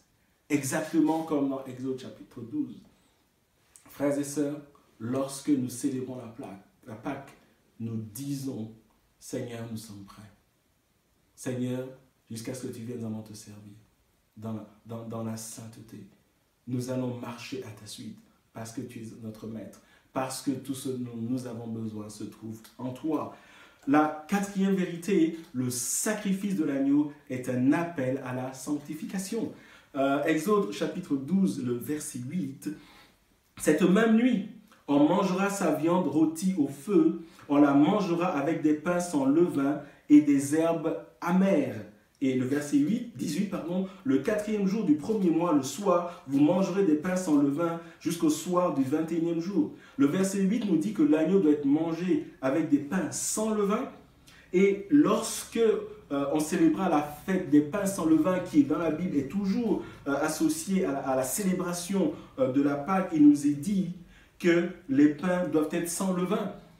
Et c'est quoi le levain? Et le levain, il faut comprendre que c'est un bout de pâte, on prend un bout de l'ancienne pâte, et l'idée c'est de laisser ce bout fermenter et l'utiliser pour l'associer à la nouvelle pâte pour fabriquer le nouveau pain. Donc le pain avec la nouvelle pâte a une partie de l'ancienne pâte. Et c'est ça le levain. Et littéralement ce passage nous dit que lorsque vous mangez l'agneau, donc le sacrifice, la Pâque, et lorsque vous allez célébrer la fête des pains sans levain, qui est le souvenir de la Pâque, et sont de fait vraiment associés l'une à l'autre, le pain sera sans levain. En d'autres termes, il n'y aura pas de continuité entre ce que vous étiez et ce que vous êtes devenu. Et la fête des pains sans levain était appelée à être célébrée en dehors d'Égypte. Et littéralement, ce que la parole de Dieu veut nous dire aujourd'hui, c'est que j'étais dans le monde, j'étais coupé du Seigneur, mais une fois que j'ai rencontré le Seigneur, il n'y a rien qui doit me rattacher au monde. C'est une coupure qui est nette. Alors comprenez-moi bien, ça ne veut pas dire qu'on va aller dans une grotte ou devenir ermite, non. Mais c'est une manière de dire, je ne vis plus selon les principes du monde, mais je vis selon les principes du royaume de Dieu. Je ne suis plus qui j'étais, j'ai une nouvelle identité. Et littéralement, ce passage est en train de dire au peuple d'Israël, vous avez vécu en Égypte, mais maintenant, je vous apporte la délivrance au travers du sacrifice de l'agneau et je vous invite à marcher en nouveauté de vie. Frères et sœurs, lorsque nous célébrons la Pâque, nous proclamons et nous confessons qu'en Jésus-Christ, chaque jour, nous marchons en nouveauté de vie. Et c'est ce que nous indique les pains sans levain. Et le levain va représenter tout ce qui est, si vous voulez, mal, tout ce qui est péché, tout ce qui est impur devant le Seigneur. Et remarquez avec moi qu'il est dit que, verset 18, on commence le 14e jour et on doit manger les pains sans levain jusqu'au 21e jour, 7 jours. Et nous savons que le chiffre 7 dans la Bible va rendre compte d'une sorte de complétude. Et quelque part, ce passage veut dire que chaque jour, jusqu'à ce que le Seigneur vienne nous chercher, jusqu'au bout, l'idée de complétude, nous sommes appelés à marcher en nouveauté de vie. Les pains sans levain. Regardons ce que l'apôtre Paul dit aux Corinthiens, 1 Corinthiens chapitre 5, versets 6 à 8, d'où est tiré le verset de base. Vous n'avez vraiment pas de quoi être fiers.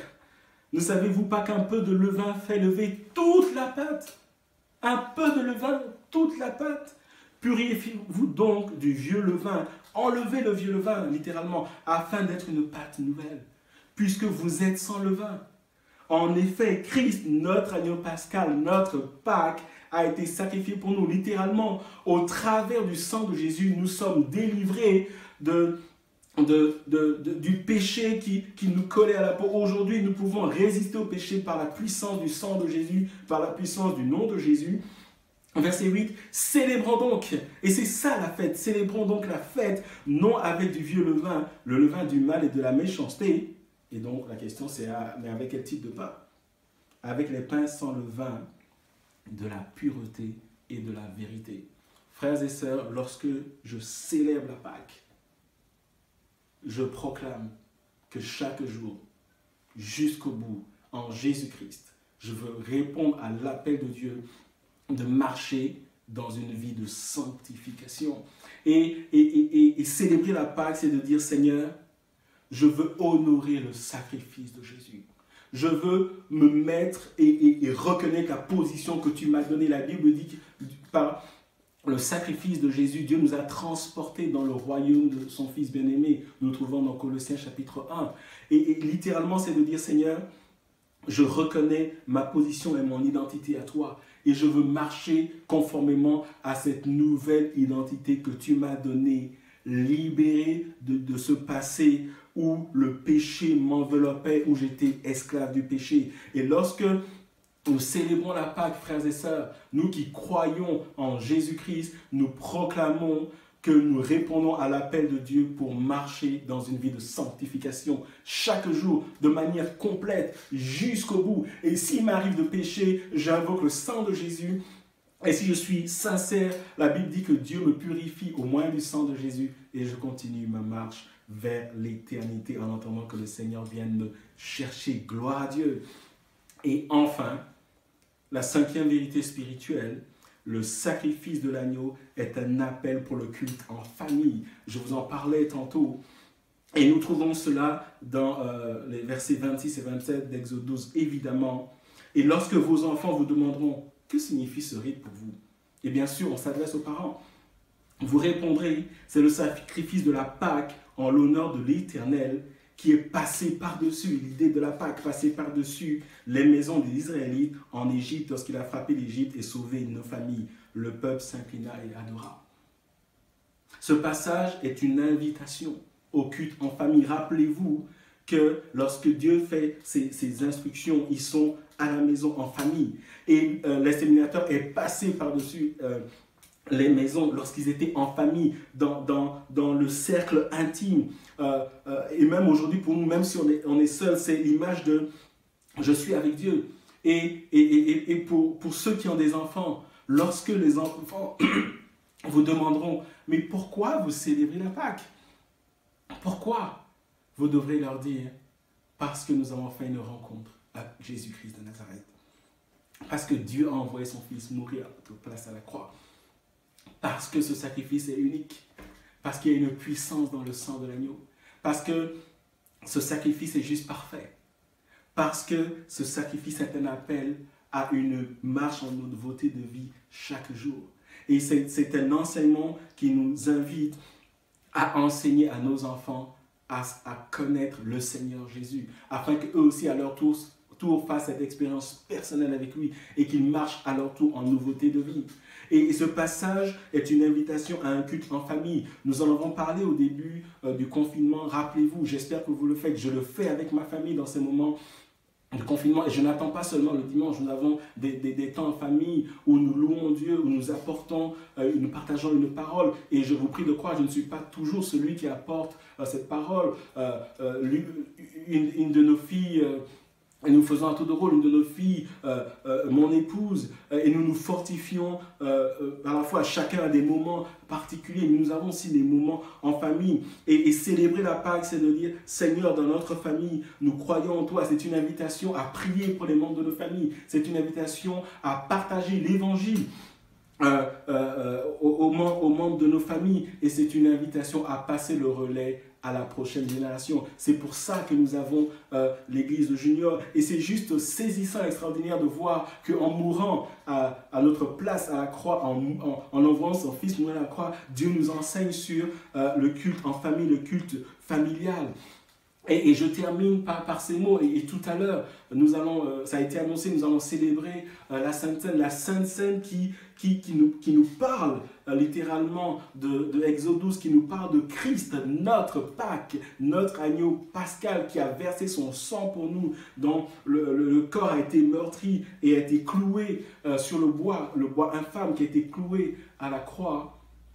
Lorsque tout à l'heure, vos enfants, tout à l'heure, ou un jour vous dites, mais pourquoi vous prenez la Sainte Seine? Dites-leur, parce que Jésus est notre Pâque. Dites-leur, parce que nous avons rencontré celui qui est unique. Nous avons rencontré celui dont le sang versé est puissant aujourd'hui encore en 2020. Nous avons rencontré celui dont le sacrifice est parfait. Nous avons rencontré celui qui nous appelle à marcher en nouveauté de vie. Et nous avons rencontré celui qui nous appelle à l'honorer en famille. Et alors que nous nous préparons à prendre la Sainte Seine, et Samuel va nous conduire dans ces moments dans quelques instants, j'invite l'Église, j'invite chacun. Je vais le faire avec ma famille. Souvenons-nous de Christ, notre Pâques. Et à partir d'aujourd'hui, et chaque jour, rappelons-nous que Pâques, ce n'est pas d'abord les festivités, c'est d'abord l'intimité avec Dieu, où nous comprenons la pensée de Dieu et où nous comprenons que Christ est central dans notre vie. Je vais vous souhaiter une joyeuse Pâques, que Dieu bénisse sa parole dans nos cœurs et je vous invite à vous préparer à la Sainte Seine où, comme le peuple d'Israël, chacun dans nos maisons, nous allons obéir à l'ordonnance, à l'institution divine. Et de la même manière que Dieu a parlé de l'assemblée, alors qu'il a dit que chaque famille devait le faire, que Dieu nous voit aujourd'hui comme un corps uni. Non pas seulement nous, mais tous les chrétiens du monde entier, que nous soyons un corps uni autour de l'agneau pascal. Christ est notre agneau. Que Dieu vous bénisse. Et maintenant, participons ensemble à la Sainte Seine.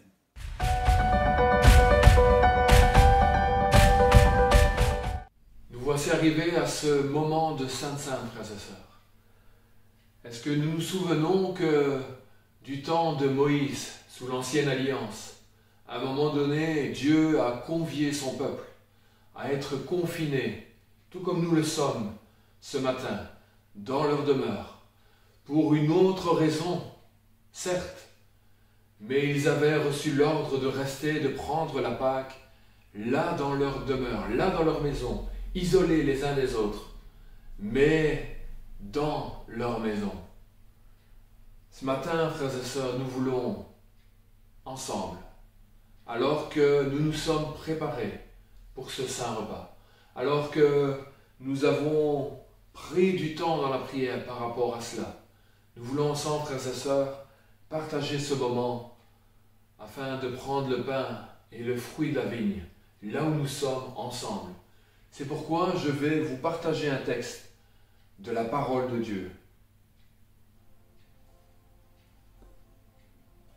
Dans 1 Corinthiens, chapitre 11, et le verset 23, « Car j'ai reçu du Seigneur ce que je vous ai enseigné, c'est que le Seigneur Jésus, dans la nuit où il fut livré, prit du pain, et après avoir rendu grâce, le rompit et dit, « Prenez, mangez, ceci est mon corps, qui est rompu pour vous.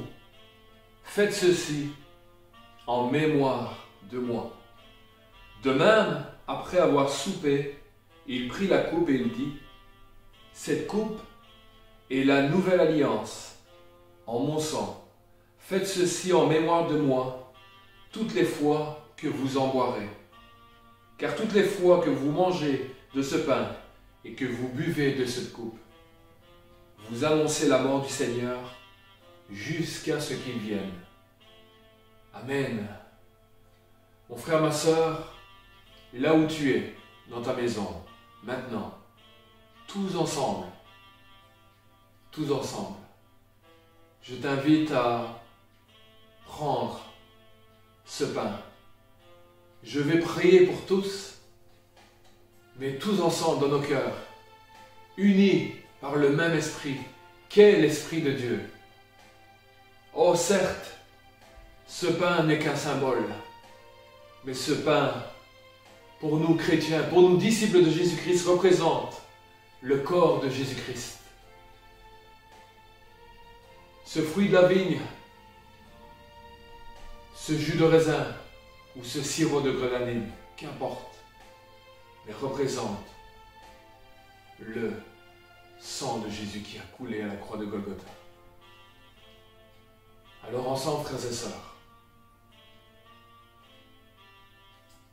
Jésus, nous sommes là devant toi. Et nous remettons, Seigneur, ensemble, ce pain, Seigneur. Merci d'avoir donné ton corps en rançon pour nos péchés, Seigneur. Et ensemble, nous voulons prendre ce pain, Seigneur, maintenant, et te dire merci.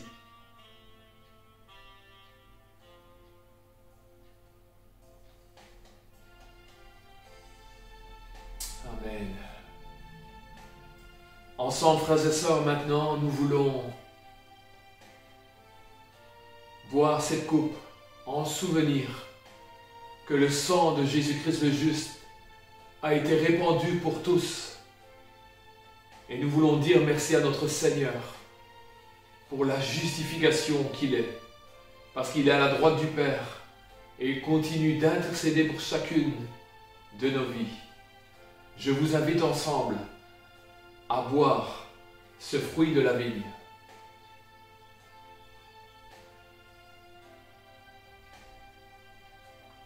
Amen. Amen.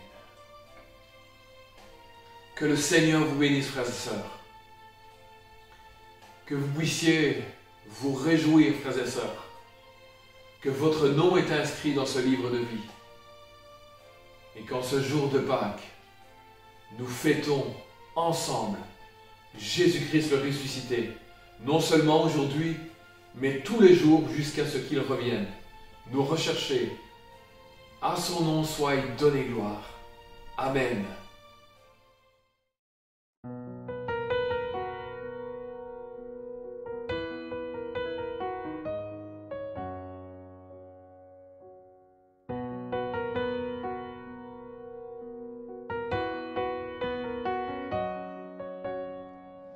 En Jésus seul est mon espoir, lui ma lumière, ma force, mon chant, pierre angulaire, solide rempart.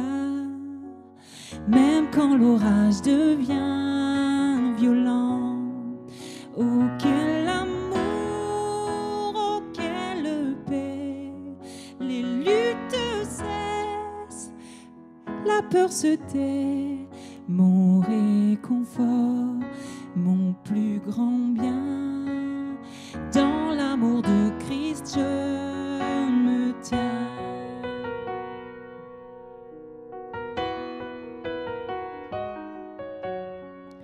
En Jésus seul, Dieu s'est fait chair, dans un enfant, oh quel mystère, ce don d'amour, de sainteté, haï par ceux qu'il vient sauver.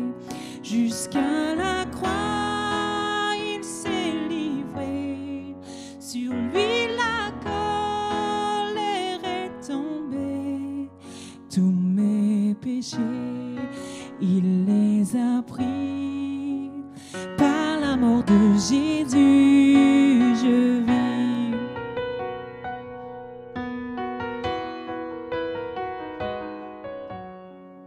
Là dans la tombe, il reposait, lumière vaincue par les ténèbres. Quel jour glorieux, il apparaît, d'entre les morts il se relève, et sur ma vie, par sa victoire, le péché perd tout son pouvoir. Il est à moi, je suis à lui, racheté par le sang du Christ.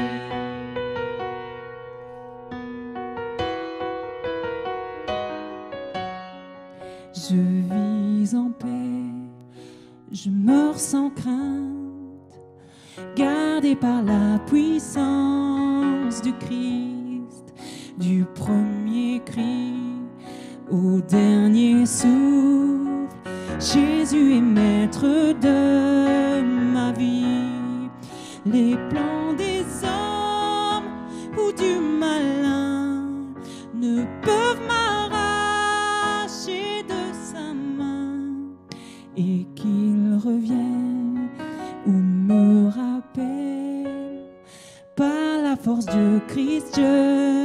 tiendrai. Les plans des hommes ou du malin ne peuvent m'arracher de sa main, et qu'il revienne ou me rappelle, par la force du Christ je tiendrai.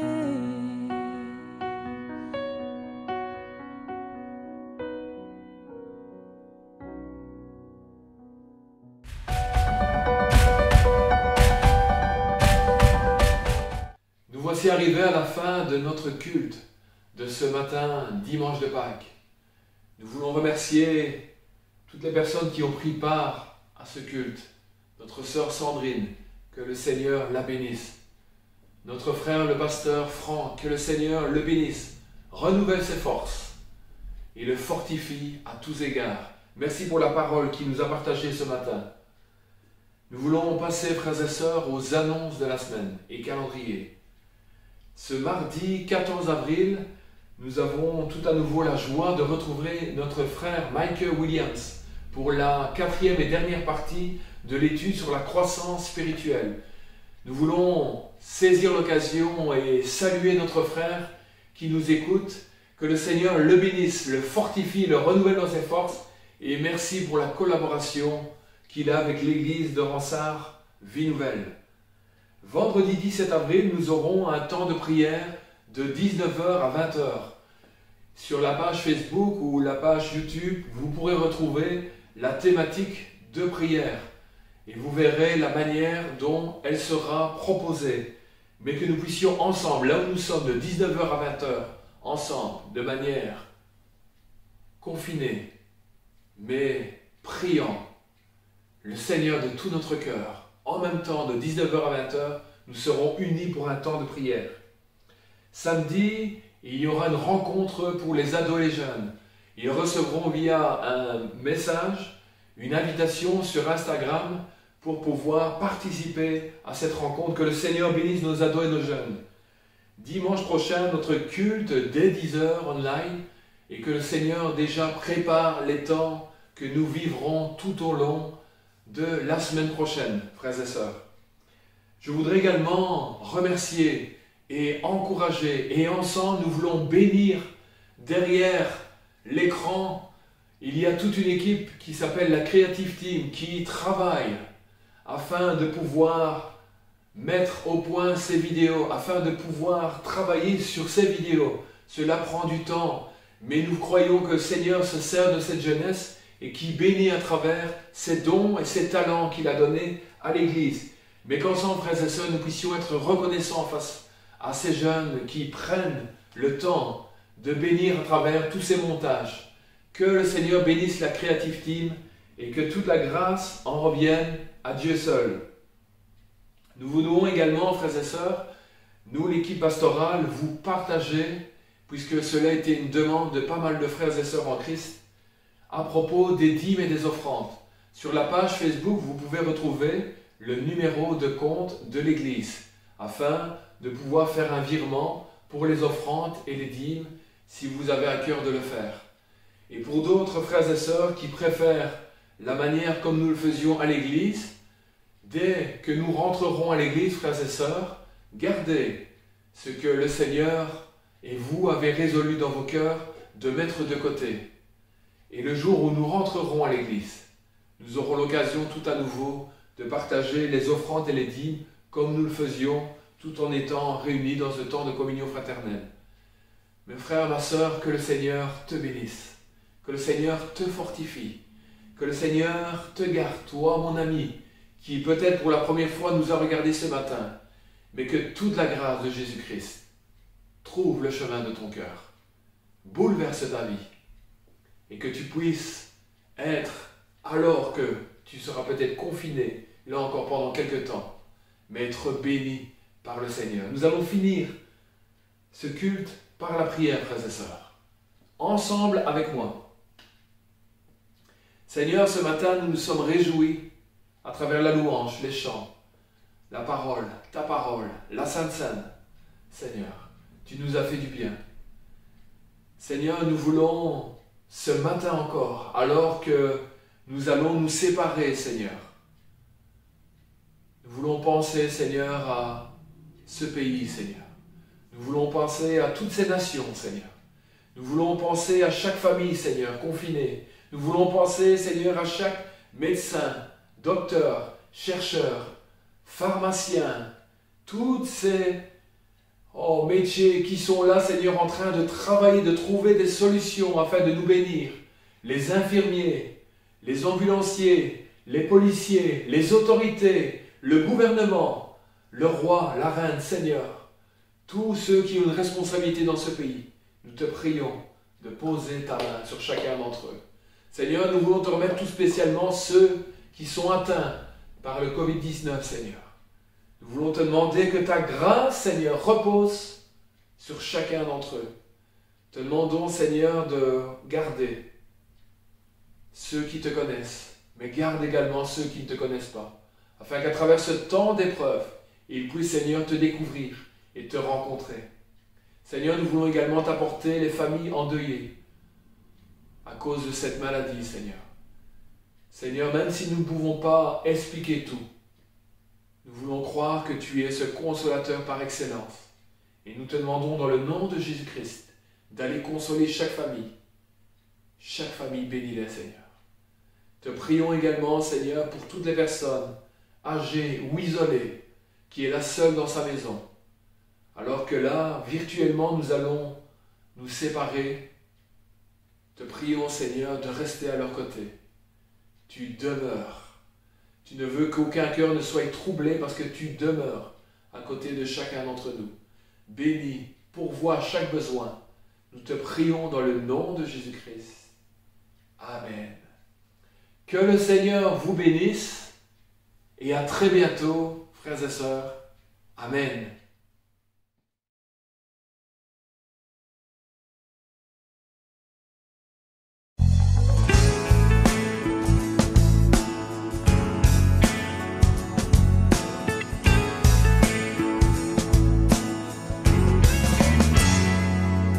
Ton sang parle beaucoup mieux que tous les vains discours entendus sur la terre.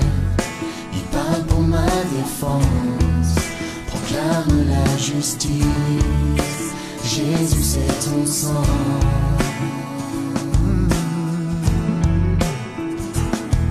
Ton sang parle beaucoup mieux que tous les vains discours entendus sur la terre. Il parle pour ma défense, proclame la justice. Jésus, c'est ton sang.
Non par nos propres forces, mais seulement par